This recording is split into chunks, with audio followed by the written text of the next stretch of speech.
출애굽기 39장입니다.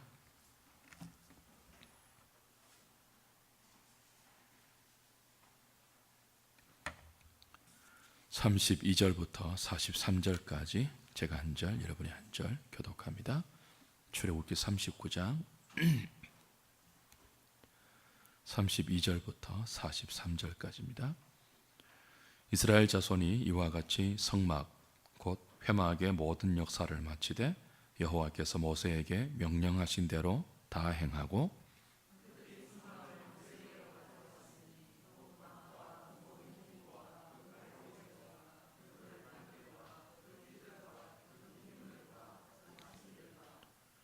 붉은 물을 들인 수양의 가죽 덮개와 해달의 가죽 덮개와 가리는 휘장과 상과 그 모든 기구와 진설병과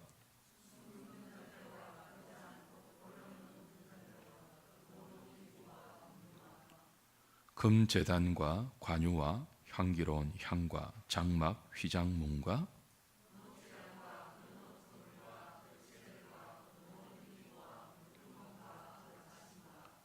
뜰의 포장들과 그 기중들과 그 받침들과 뜰문의 휘장과 그 줄들과 그 말뚝들과 성막 곧 회막에서 사용할 모든 기구와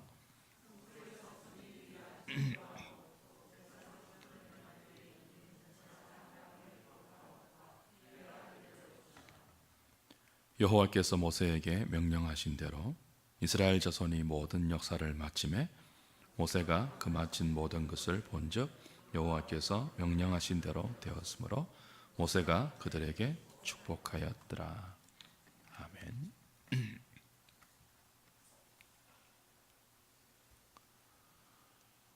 건물을 지으면 곧바로 들어가서 살 수 없습니다. 다 지었다고 곧바로 그 건물을 사용할 수 없죠. 들어가서 건물을 사용하기 전에 반드시 해야 될 과정이 하나 있는데요. 무엇입니까? 준공검사를 받아야 돼요.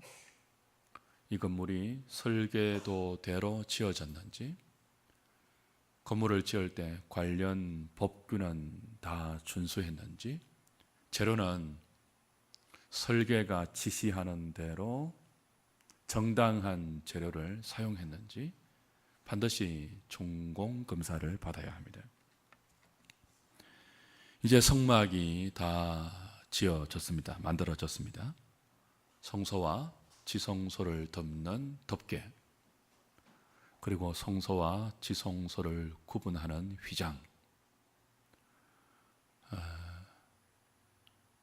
그리고 이스라엘 진영과 성막을 구분하는 울타리, 울타리에 덮을 세마포 휘장들, 그 말뚝들, 받침들, 성막의 뜰에 놓여지는 기구인 높번제단과 물두멍, 거기에 필요한 모든 부속 기구들,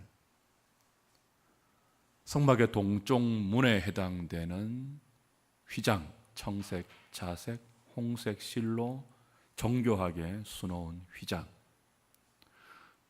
그리고 성소 안에 있을 떡상과 금 등잔대와 분향단, 그 세 기구에 함께 따라 비치되어야 하는 부속 기구들, 지성소 안에 있는 언약궤와 뚜껑에 해당되는 속죄소, 그 모든 것들을 다 만들었습니다.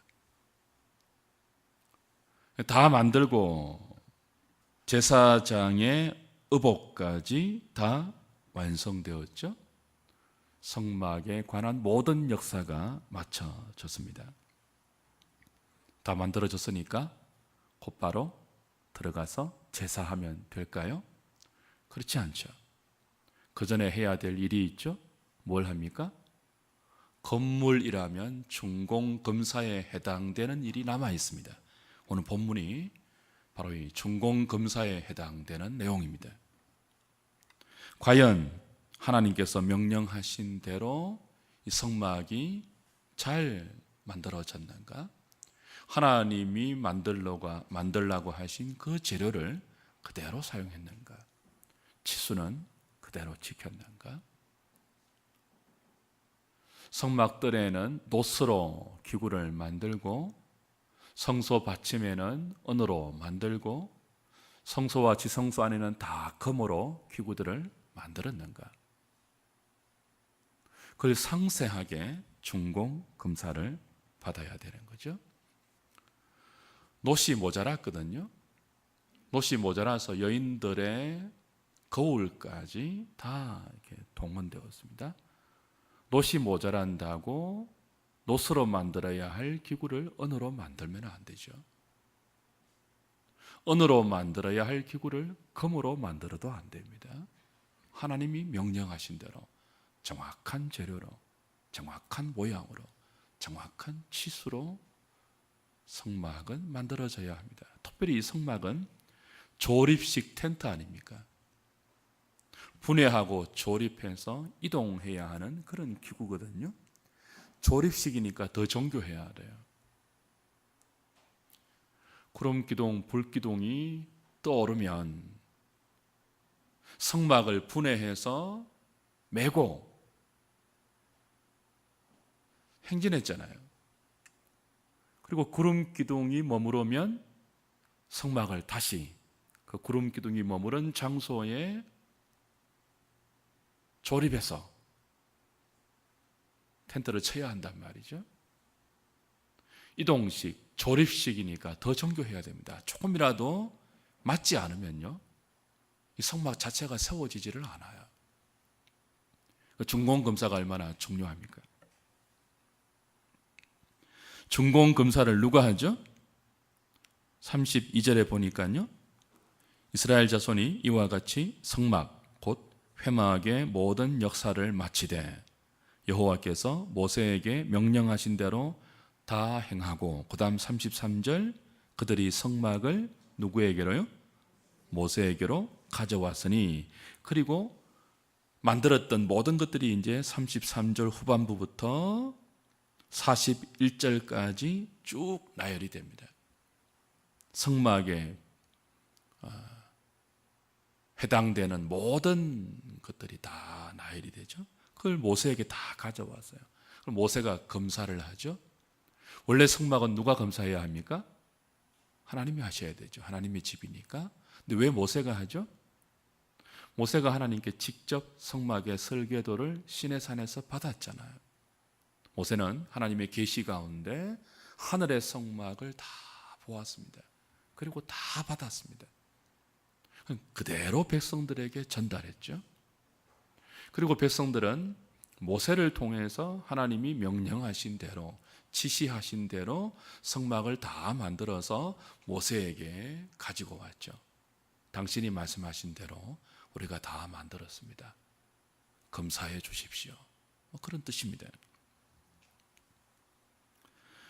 그리고 이제 42절, 43절 보니까요, 여호와께서 모세에게 명령하신 대로 이스라엘 자손이 모든 역사를 마치매 모세가 그 마친 모든 것을 본즉, 이 보다는 말은요, 그냥 보는 것이 아니고 자세히 살피는 거예요. 뭐 하기 위해서요? 준공검사하기 위해서. 본즉 여호와께서 명령하신 대로 되었으므로, 모든 것이 하나님의 지시대로 된 것을 모세가 확인한 거죠. 그리고 뭐 합니까? 그들에게 축복하였더라. 모세가 축복하였지만 사실은 모세를 통해서 하나님이 복을 빈 거죠. 그러니까 마친 것을 다 보니까 하나님의 지시대로 되었더라. 그래서 그들에게 축복하였더라. 무슨 뜻입니까? 준공검사에 합격했다는 뜻입니다. 이제는 너희들이 만든 제사장의 옷을 입고 너희들이 이 성막에 들어가서 하나님께 나갈 수 있다. 제사를 드릴 수 있다. 죄를 용서받을 수 있고 하나님의 은혜를 입을 수 있다. 준공검사가 떨어진 것입니다. 사랑하는 여러분, 오늘 본문이 우리에게 주는 의미가 무엇일까요? 야, 이스라엘 백성들 고생했네. 하나님의 처소인 성막 만든다고 고생했네. 예물 다 모아서 없는 돈 다 끌어모아서 정말 얼마나 정교한 이 기구들을 만든다고 고생했네. 뭐 그 정도로 끝이 나야 할까요? 그렇지 않죠. 우리가 성막을 할 때 늘 반복해서 확인한 것이 있습니다. 이 성막은 그림자의 역할을 하는 거예요. 성막의 실제가 누구라고 했죠? 예수 그리스도입니다. 성막은 예수 그리스도를 바라보는 모형입니다. 요한복음 1장 14절의 말씀처럼 예수님은 성전으로 오셔서, 참 성전으로 오셔서 건물 성전을 폐하셨습니다. 당신의 육체를 성전으로 완성하셔서 영단번의 십자가 제사를 통하여 성전에서 드리는 예배가 더 이상 짐승의 피로 드려질 이유가 없도록 성전으로 오신 그분이 성전이 감당했던 죄인들의 죄사를 십자가에서 다 완성하시고 하나님 보좌 우편으로 성천하셨죠. 그리고 아버지와 더불어 성령을 보내셔서 믿는 자를 거처 삼아 그의 백성들을 지금 무엇으로 만들어가고 계신다고요? 성전으로 만들어가고 계세요. 그러니까 이제 성막을 이제 한 2번 하면 다 끝나는데요. 여러분이 성막을 배우고 공부하시면서 늘 기억해야 될 게 이거예요. 더 이상 건물 성전이 있어요, 없어요? 없어요. 텐트식의 성막은 없어요. 그러니까 건물 성전은 이제 폐하여졌습니다. 예수님이 오신 이후부터. 이 건물은 다 예배당이죠. 교회당이죠. 예배하기 위한 건물이지 이 건물을 성전이라고 말하면 안 돼요. 그건 예수님을 모독하는 거예요. 이제 누가 성전이라고요? 예수님을 믿는 여러분이 성전이에요. 우리의 공동체가 하나님이 거하실 거룩한 처소로 지어져 가고 있습니다. 에베소서 2장 11절 이하 말씀. 중요한 것은 저와 여러분들이 성전으로 지어져 가고 있잖아요. 이 성전 건축 공사 중이란 말이에요, 지금 우리가. 근데 이 공사를 개인적으로 다 끝내고 혹은 공동체적으로 다 끝내고 반드시 검사받아야 할 때가 온다는 사실입니다. 우리 성전 건축 공사의 준공을 하나님 앞에 개인적으로 혹은 공동체적으로 다 받아야 할 날이 반드시 옵니다. 여러분이 개인적으로 종말을 맞이해서 주 앞에 서게 될 때 얼마나 여러분의 인생을 하나님이 거하실 처소인 성전으로 잘 지었는지를 검사해야 됩니다. 기억하셔야 돼요. 염두에 두셔야 돼요. 그걸 염두에 두시고 사셔야 돼요. 검사받을 때가 있다. 준공검사 하나님 앞에서 엄격하게 받아야 될 때가 있다. 공동체도 그래요. 교회도. 주님 다시 오시면 이 교회 공동체 자체가 검사를 받아야 합니다. 여러분 성경 말씀이 뭐라고 합니까? 예수님이 재림하시면 하나님의 집에 심판이 가장 먼저 임한다고 했죠. 교회가 모여서 하나님의 집을 지금 이루어가고 있는 중이거든요. 그러니까 신앙생활 여기에서 아무렇게나 하면 안 돼요. 여기에서 그저 명예를 얻고 사람들의 인정을 받고 그런 식으로 신앙생활 해서는요, 이 교회 자체의 준공검사 때 합격할 수가 없습니다. 오늘 좀 확인해야 하는 중요한 의미이죠. 고린도전서 3장으로 한번 가보십시오. 고린도전서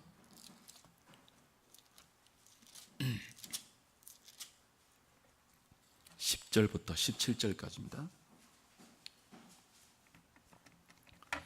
한 절씩 읽어보겠습니다. 고린도전서 3장 10절부터 17절까지.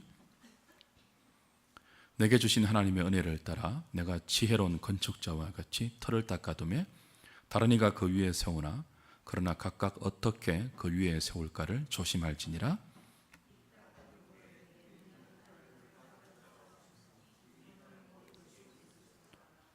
만일 누구든지 금이나 은이나 보석이나 나무나 풀이나 지프로 이 터 위에 세우면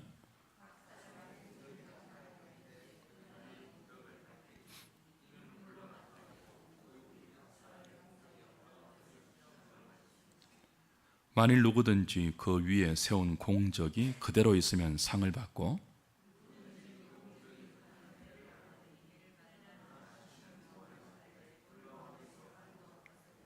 16절 17절 같이 봅니다. 너희는 너희가 하나님의 성전인 것과 하나님의 성령이 너희 안에 계시는 것을 알지 못하느냐? 누구든지 하나님의 성전을 더럽히면 하나님이 그 사람을 멸하시리라. 하나님의 성전은 거룩하니 너희도 그러하니라. 그렇죠? 바울이 고린도 교회 가운데 편지를 보내면서 10가지 이상의 문제를 가지고 싸우고 있는 고린도 교회를 책망하고 있습니다. 내가 너희들을 신령한 자처럼 대하지 못하겠다. 젖먹는 어린아이처럼 대해야 되겠는데 그렇게 운을 띄고 나서 본문에 오면 건축자의 비유를 듭니다. 너희들이 교회를 섬기고 신앙생활을 하는 성도로 사는 것은 건축하는 것으로 비유할 수 있는데 이 건축의 기초는 뭐라는 거죠? 터인데요, 터. 예수 그리스도 외에는 없다고 말을 합니다. 바울 자신이 고린도 교회를 개척하고 그 고린도 교회에게 진리의 복음을 전하고 하나님 백성들을 가르칠 때 언제나 이 터 위에 그들의 신앙을 건축해 주었습니다. 예수 그리스도라는 터 위에, 기초 위에. 이 기초 위에 다른 기초는 없죠? 우리 신앙의 건축에, 그죠? 근데 나중에 바울이 떠나고 나서 들려오는 소식은 고린도 교회에 문제가 생겼다는 거죠. 그것도 한두 가지가 아니고 무려 몇 가지요? 10가지 이상의 문제가 생겼습니다. 그래서 그들의 문제를 바로잡기 위해서 편지를 쓰는데 한 번으로 안 되고 2번씩이나 썼고 사실은 4번 썼습니다. 고린도 교회 편지를 4번이나 썼다고. 4번이나. 성경으로 남아있는 것만 2번 남아있습니다. 지금 전서, 후서 남아있죠. 그만큼 고린도 교회에 문제가 많았습니다. 스스로 신령하다고 자부한 교회이지만 은사가 많았거든요. 예언, 방언, 신유, 방언 통역, 오만 은사가 다 있었지만 그러나 그 은사를 가지고 서로 다투었던 아주 수준 낮은 교회였습니다. 그래서 바울이 너희 참 어린아이 같구나 꾸짖었던 그런 교회이죠. 그런 교회 가운데 바울이 지금 이런 지적을 하는 거예요. 11절에 보시면 이 닦아둔 것 외에 능히 다른 터를 닦아둘 자가 없으니 이 터는 곧 예수 그리스도라. 닦아둔 것 외에라고 번역되어 있는데 닦아둔 것 외에라는 원어의 뜻은 닦아둔 것 곁에 그런 뜻입니다. 닦아둔 것은 기초입니다. 기초, 터. 바울이 예수 그리스도를 기초로 고린도 교회 가운데 신앙을 가르쳤습니다. 그런데 바울이 떠나고 나서 들려오는 소식과 그 소식에 근거해서 그들의 믿음을 진단해 보니까 이런 결론이 나오는 거죠. 다 그렇지는 않겠지만 일부 사람들이 바울이 닦아둔 것 외에 닦아둔 것 곁에 집을 짓고 있는 거예요. 터를 닦아 놓았으면 이 기초 위에 집을 지어야 되잖아요. 바울이 터를 닦아 놓고 갔단 말이에요. 근데 가서 듣는 소식은 뭐예요? 바울이 닦아는 터 위에 신앙의 집을 세우지 않고 그 외에, 그 곁에 다른 터 위에 집을 짓고 있다는 소식입니다.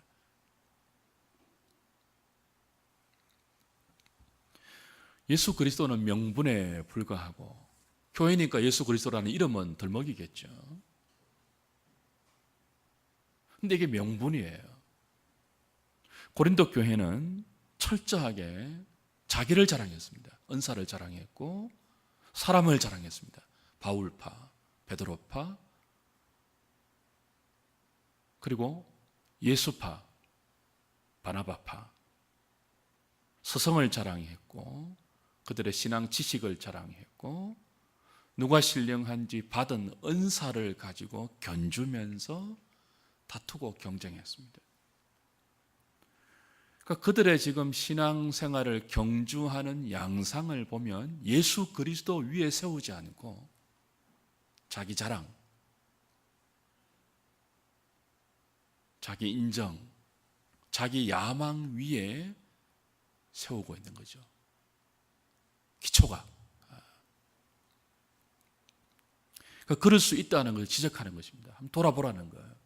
왜 지금 너희들이 싸우고 있는가 하면 기초가 엉뚱한 데 있기 때문에 싸우고 있는 거다.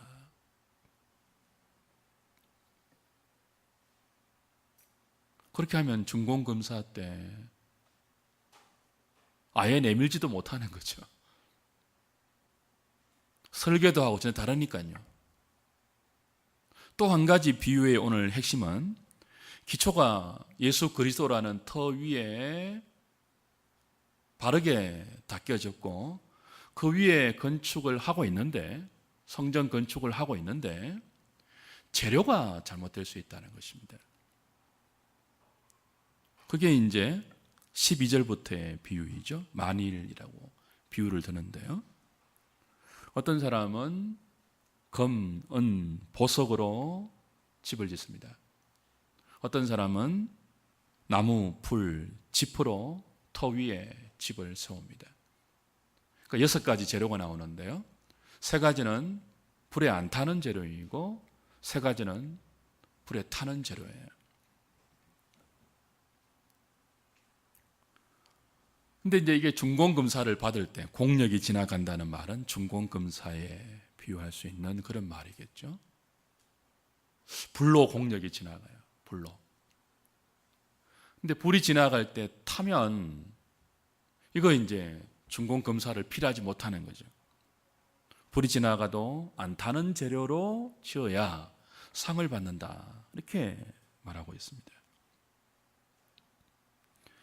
여러분, 엄밀하게 말하면요, 우리 신앙 건축의 유일한 기초는 예수 그리스도 아닙니까? 다른 기초는 없지 않습니까?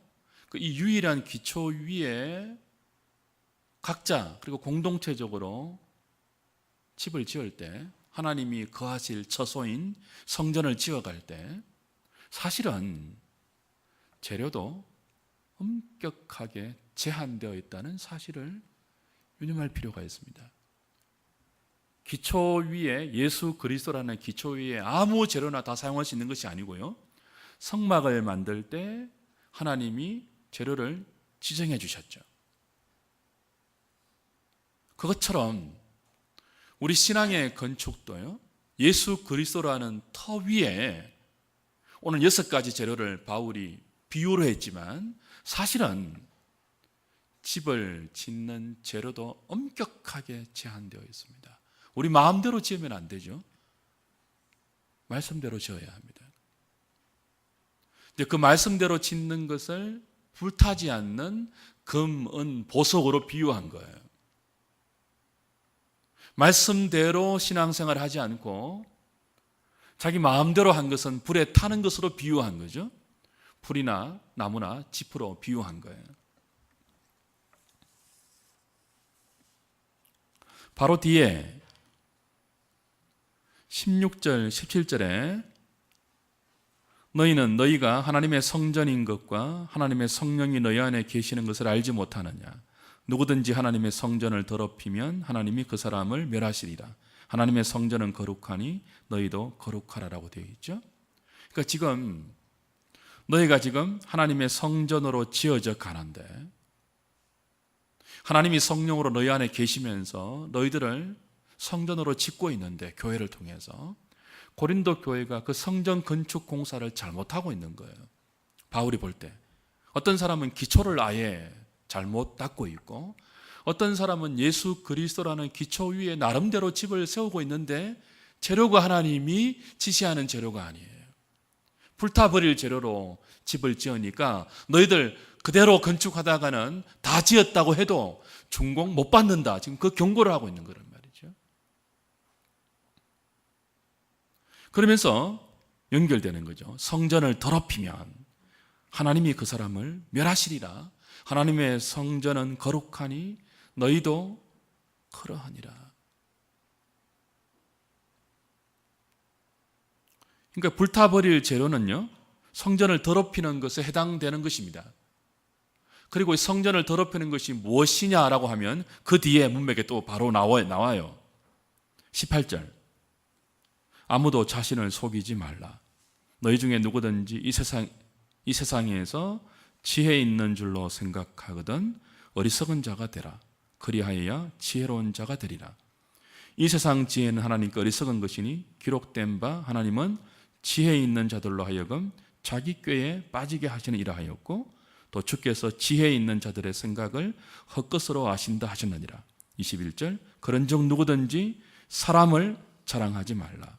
바울이나 아볼로나 게바나 세계나 생명이나 사망이나 지금 것이나 장래 것이나 다 너희의 것이요 너희는 그리스도의 것이요 그리스도는 하나님의 것이니라. 두 가지가 나와요.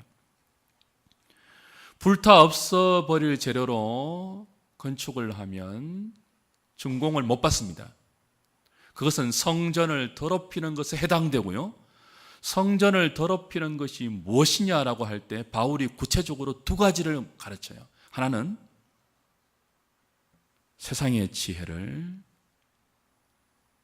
자랑하는 것입니다. 세상 지혜로 신앙생활을 하면서 자기를 속이는 거예요. 또 하나는 뭐죠? 사람을 자랑하는 것입니다. 사람을 의지하고 사람을 자랑하는 거예요. 이걸 다른 말로 하면은 마태복음 6장 한번 가보십시오. 마태복음 6장. 이렇게 생각할 수 있습니다. 마태복음 6장.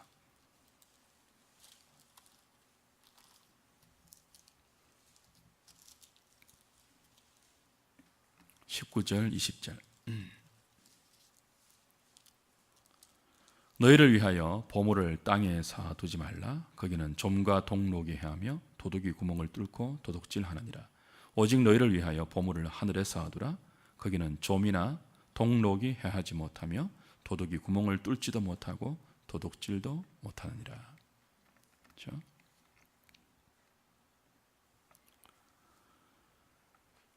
고린도전서 3장에서 건축 비유를 할 때 바울은 불에 타는 것과 불에 타지 않는 재료를 예를 들었습니다.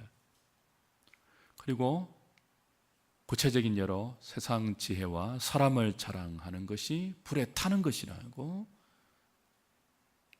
가르쳐 주었습니다. 그건 예수님의 교훈에 의하면 불에 타는 것은 뭐예요?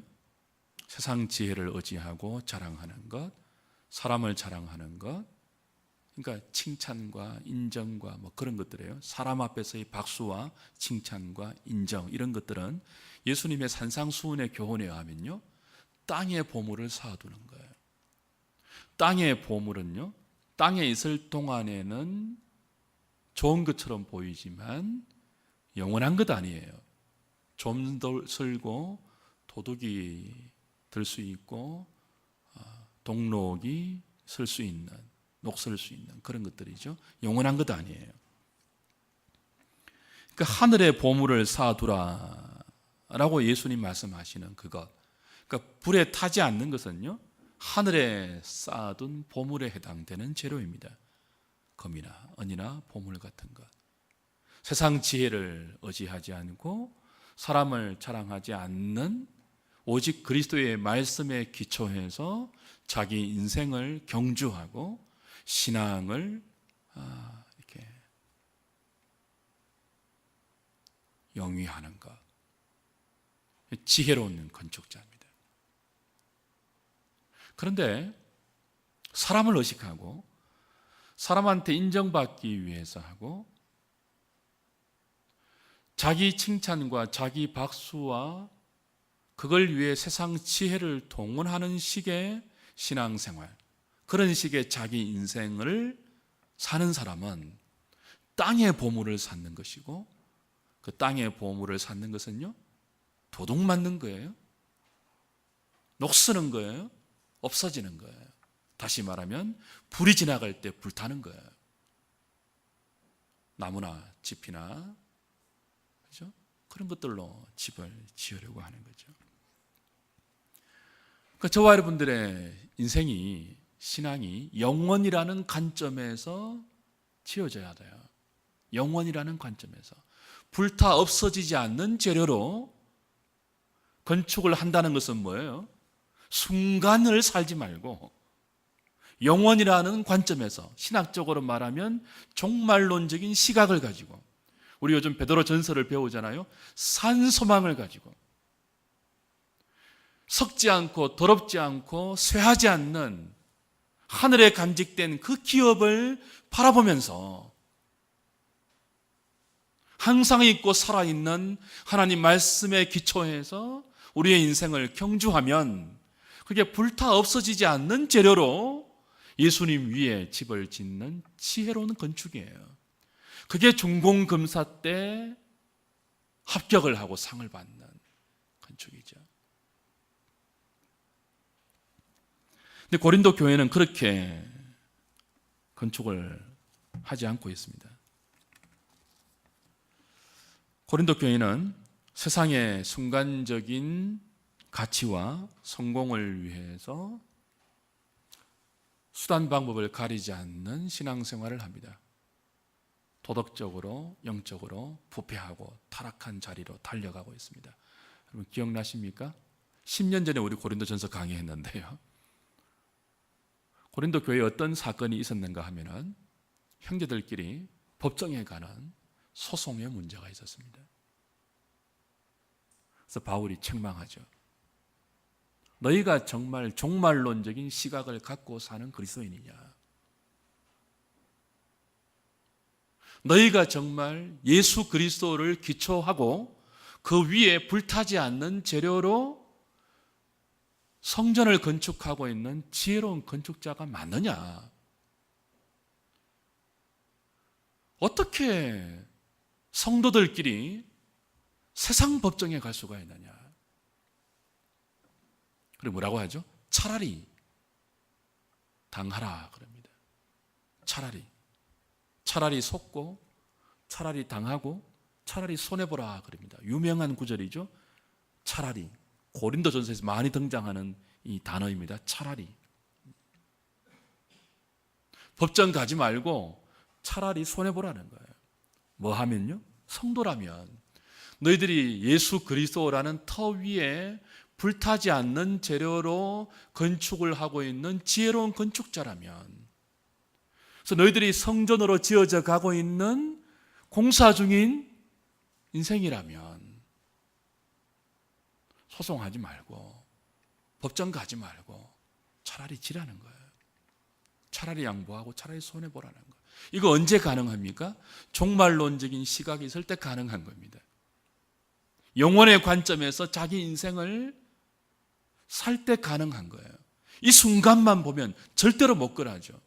어떻게 손해봅니까? 어떻게 모은 돈인데 그걸 손해봅니까? 법정에 가서라도 받아내고 덮어 씌우고 몇 배로 얻어내야죠. 그거 많은 거예요?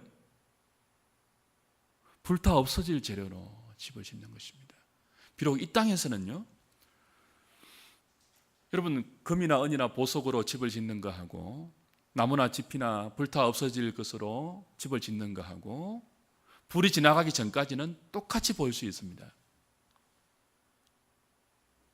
심지어 불이 지나가기 전까지는요, 불에 타는 것으로 짓는 집이 더 쉽게 짓습니다. 더 아름답게 보일 수 있게 지을 수도 있습니다. 이게 잘 구별이 안 되죠. 언제 판가름 납니까? 중공검사 할 때 판가름 나요. 불이 싹 지나가면 판가름 나요. 영혼을 위해 자기 십자가를 지고 주님을 따라가는 것은 외면하고 지금 당장 이익, 지금 당장 유명, 지금 당장의 인정과 박수가 더 중요해서 말씀대로의 신앙을 살지 못하면 중공검사 때 위험하다는 바울의 책망이죠. 여러분, 중공검사 때가 되면 누가 어리석은 건축자이며 누가 지혜로운 건축자인지 다 드러납니다. 누가 신령한 자이며 누가 육신에 속한 자이며 누가 제대로 신앙생활을 했으며 누가 엉터리로 신앙생활을 했는지 다 드러나요. 하나님의 심판대 앞에 서면요, 불이 지나갑니다. 그 불이 지나갈 때 불타지 않아야 돼요.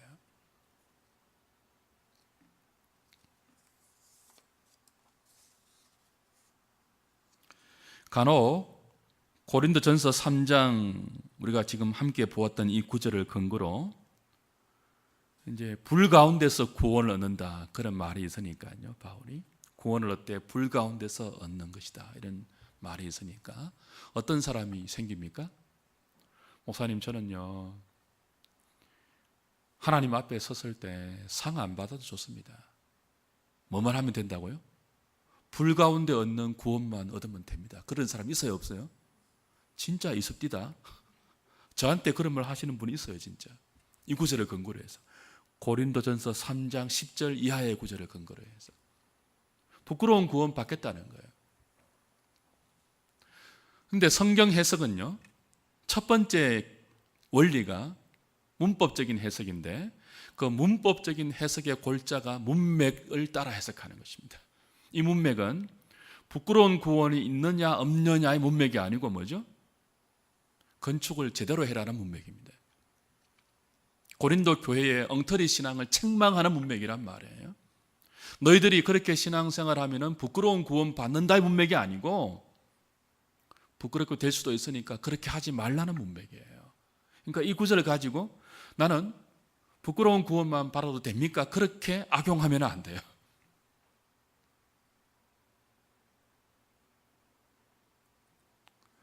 회심한 자들은요, 참으로 종생한 자들은요, 이런 구절을 그렇게 악용할 수 없습니다. 그런 마음 자체를 품을 수가 없어요. 여러분, 그런 마음 드시면 채찍질 하셔야 됩니다. 나는 상 안 받아도 돼. 마음대로 살다가 뭐예요?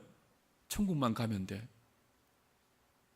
우리 어릴 때 많이 들었던 개털 모자만 써도 돼. 그거 아니에요. 그런 식의 생각 자체가 잘못된 거예요.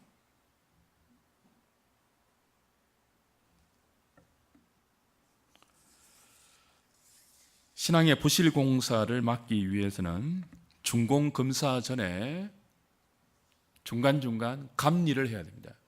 그렇죠? 감리사가 있단 말이에요. 에베소서 4장 10절 이하를 보면 하나님께서 교회 가운데 직분을 허락하십니다. 목사와 교사와 사도로 복음 전하는 자로 직분을 세우십니다. 그 직분을 세우는 이유로 이는 그렇죠? 그리스도의 몸을 세우고 봉사하게 하고 그리스도의 장성한 분량에 이르도록 너희들을 자라게 하려 합니다. 교회 안에 왜 직분이 있는 줄 아십니까? 감리를 위해서입니다. 특별히 목회자는 교우들의 신령한 건축을 중간중간 점검해서 설계도대로 이분들이 자신의 신앙 건축을 잘하고 있는지 감리를 해줘야 돼요. 그게 목회자의 역할이에요. 하나님 말씀을 잘 해석해서 그 해석된 말씀에 비추어서 장로님들은 뭐예요? 교인들의 삶을 신방해야 되죠. 말씀대로 살고 있는지, 그게 장로님의 역할이에요. 말씀대로 안 살고 있으면요, 형제요, 그렇게 살다가는 중공검사 못 받습니다. 돌이켜야 됩니다. 신방하는 게 목사와 장로예요. 집사와 검사는요, 교인들 신방을 잘해서 말씀대로 잘 한지 보고 어려운 자가 있으면 구제하는 직분이죠. 그게 교회입니다. 그게. 그러니까 이 직분이 바로 되지 않으면요, 감리를 받을 데가 없어요. 내가 지금 건축을 잘하고 있는지 못하고 있는지 아무도 가르쳐 주지를 않으니까. 엉터리 교회는 그렇죠. 한 번도 신앙 건축에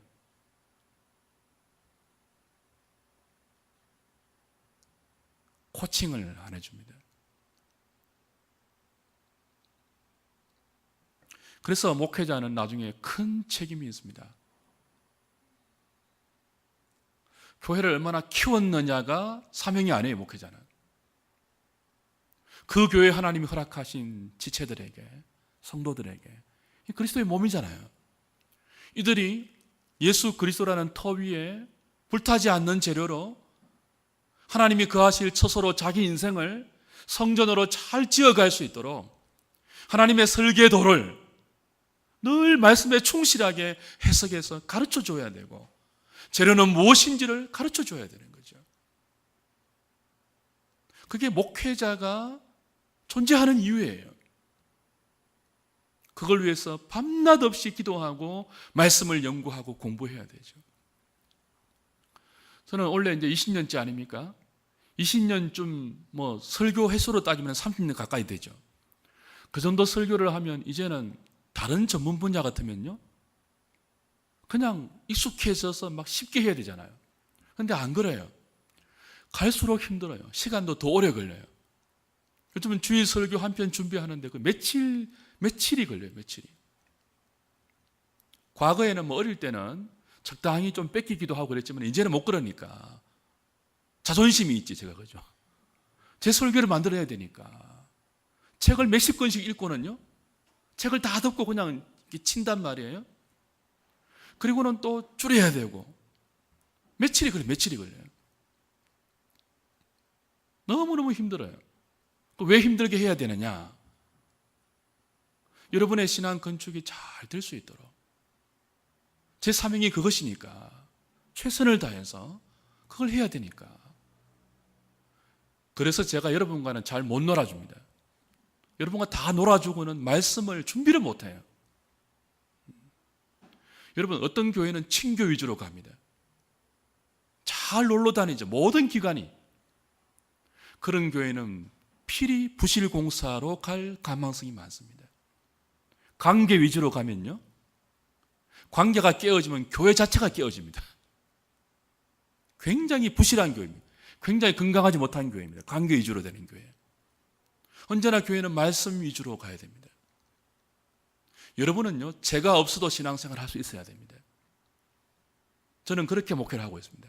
제가 없어도 교인들이 하나님 말씀을 해석할 수 있고 공부할 수 있고, 그 말씀에 근거해서 여러분의 신앙을 예수님 잘 의지해서 성경 말씀 붙들고 주 앞에 가는 그날까지 신앙생활 할 수 있는 그런 사람으로 세워야죠. 그거 하고 나서 저는 이제 그냥 없어지면 되는 거예요, 저는.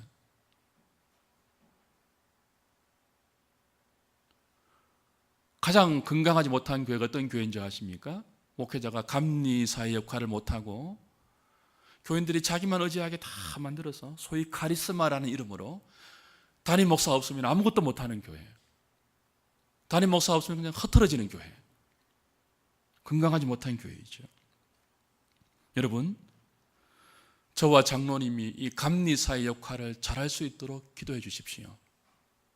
그리고 당회의 지도를 여러분은 잘 받으셔야 돼요.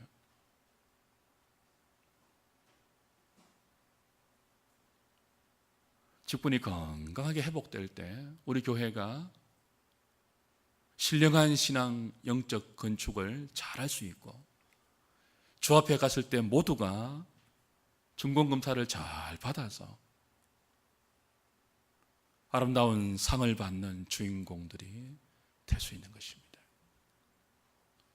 예수 그리스도라는 기초 위에 불타 없어질 우리 생각, 우리 기분, 우리 감정, 사람들의 시선, 사람들의 인정, 박수, 그런 것들로 집을 짓지 말고 언제나 무엇으로요? 불타 없어지지 아니하는, 썩지 아니하는, 항상 있고 살아있는 하나님 말씀을 재료로 해서 불이 지나갈 때도 불타지 않는 신령한 성전 건축을 잘하는 저와 여러분 될 수 있기를 주님의 이름으로 부탁드립니다. 찬송하고 기도하죠.